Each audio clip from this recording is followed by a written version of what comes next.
दिनै देग्लायनि 16थि कमल कुमार ब्रह्म देरहासार बान्था 2022 नि मान बावनाय हाबाफारिखौ दुलाराय बर' फरायसा आफादा चिरां जिल्लानि बेंटलनि जांख्रिखां फोथाराव खुङो। मख'जाथावदि दुलाराय बर' फरायसा आफादा मेट्रिक आनजादाव बांसिन नम्बर मोननानै बर' बिजोंनि टप 10 जानाय फरायसाफोरनो कमल कुमार ब्रह्म देरहासार बान्था होबोदों।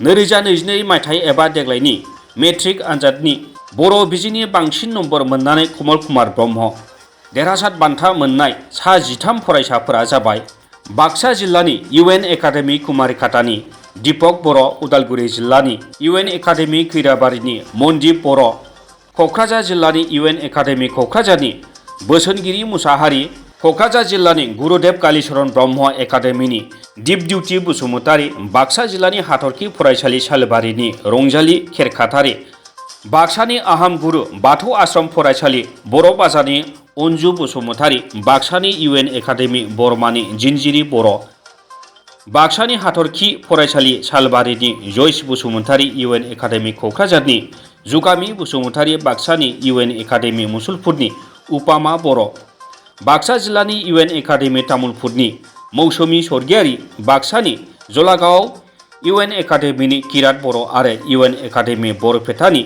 रहित स्वर्गियारी। बर' बिजोंनि टप 10 फरायसाफोरखौ बरायनाय हाबाफारियाव एबसुनि दैदेनगिरि, सोद्रोमा, मेलेमजिबि, दिथागिरि, फरायसा, गोबां मानगोनां सुबुं आरो रायजो राजाफ्रा बाहागो लायो।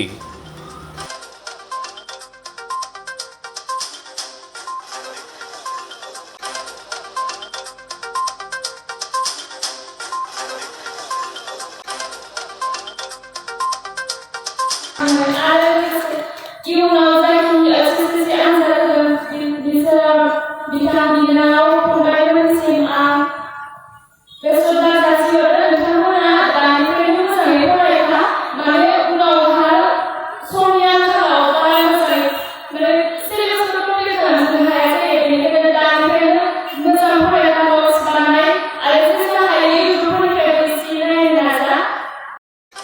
निउस डेस्क समनि रादाब।